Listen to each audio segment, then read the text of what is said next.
ക്ഷേത്രോത്സവത്തിനിടെ മണ്ണ് ലോറി പാഞ്ഞുകയറി 2 പേർ മരിച്ചു. മലപ്പുറം എടപ്പാൾ തൽപ്പറമ്പിലാണ് സംഭവം. ജനങ്ങൾ ലോറി തടയുകയാണെന്ന് തെറ്റിദ്ധരിച്ച് മനഃപൂർവ്വം ലോറി ജനങ്ങൾക്കിടയിലേക്ക് ഓടിച്ചു കയറ്റുകയായിരുന്നുവെന്ന് പോലീസ് പറഞ്ഞു. എടപ്പാൾ തല്ലുപറമ്പ് തിരുമാനിയൂർ തിരുകുറുമ്പ കുടുംബക്ഷേത്രത്തിലെ പാതിരാതാല പരിപാടിക്കിടെയാണ് അപകടമുണ്ടായത്.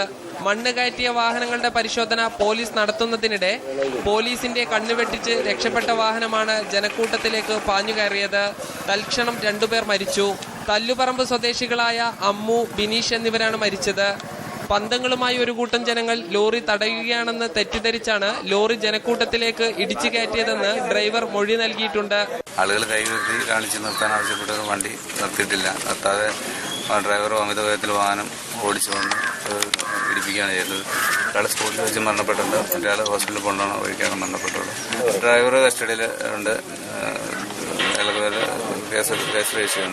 ഡ്രൈവർ ഷിബിനെതിരെ മനഃപൂർവ്വമുള്ള നരഹത്യക്ക് പോലീസ് കേസെടുത്തിട്ടുണ്ട്. അപകടത്തിൽ മറ്റാർക്കും പരിക്കില്ല. മണ്ണ് മാഫിയക്കെതിരെ വട്ടക്കുളം പഞ്ചായത്തിൽ LDF-ഉം UDF-ഉം ഹർത്താലിന് ആഹ്വാനം ചെയ്തു. മീഡിയ 1 മലപ്പുറം.